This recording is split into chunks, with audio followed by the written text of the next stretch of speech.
پیچھے پھرتے رہو گے؟ کب تک ان کی قصیدے ہمیں سنایا کرو گے؟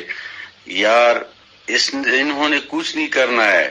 اگر 2 سالوں میں انہوں نے کچھ کرنا ہے تو وہ ہمارے بعد ہوگا، ہمارے جو ٹینور ہے اس کے بعد ہوگا. ہمیں ان سے کوئی توقع نہیں ہے، لیکن ہم نے چھوڑنا نہیں ہے. قسم قرآن کی ہم نے کسی کو بھی نہیں چھوڑنا ہے. ہم نے 25 سال اس پارٹی کو بنانے میں صرف کی، اپنی جوانی دی ہے، اور ہم نے خان کے نظریے کو گھر گھر تک پہنچایا ہے. افریدی صاحب تھوڑا گزارا کرو، آپ نے نام لے لیے ہیں، وہ جو 2-3 بندے آپ نے نام لیے ہیں، آپ کے وہ کسی کام آئے ہوں گے، آپ کو کچھ کیا ہوگا، اچھی بات ہے. باقی جو دوسری بات ہے، کبھی کسی اور بیٹھ کے بھی کسی کا کام ہوا ہے تو یہاں پہ اور میں بھی بیٹھے ہوئے ہیں، آپ بھی بیٹھے ہوئے ہیں، میں آپ کا بھائی نہیں بتا رہا ہوں.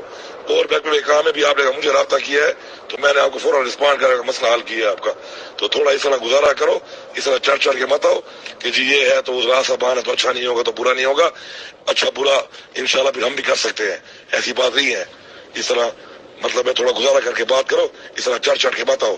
اور یہ پارٹی قربانی کی باتیں بھی آپ لوگ کرتے ہیں نا، آپ کی قربانی ہم نے دیکھی ہے، ہماری قربانی بھی دنیا نے دیکھی ہے. ہر ایک کو ایک طرح مت تولو اور ہر ایک کو اس طرح دھمکی آویز طریقے سے بات ہی مت کرو. سمجھ گئے ہو نا؟ Next time I will not tolerate you with this attitude, with this behavior and with this tone you are talking. Understand? جی علی امین گنڈا پور صاحب، میں جواب نہیں دیتا کیونکہ عامر ڈوگر صاحب نے مجھے کال کر کے منع کیا تھا کہ اس بات کو مزید طول نہ دیا جائے. اور میرے خیال سے اقبال بھائی نے ایک بات کی اور میں بھی وہ کہوں گا کہ آپ یہ نہ سمجھے کہ آپ بہت اسٹرانگ ہیں، آپ بہت مہان ہیں اور باقی کچھ نہیں ہے.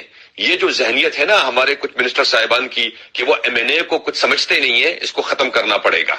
آپ بھی ایک ایم این اے ہیں، ہم بھی ایک ایم این اے ہیں. اللہ نے اگر آپ کو عزت دی ہے تو اسی حساب سے جو ہے آپ تھوڑا سا مظاہرہ کریں صبر و تحمل کا.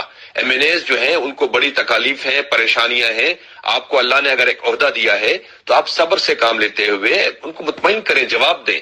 اور یہ تو نہیں ہے نا کہ جو آپ کو کوئی جرات ہی نہ کرے آپ کے سامنے بولنے کی، یہ تو پھر کوئی طریقہ کار نہیں ہوا.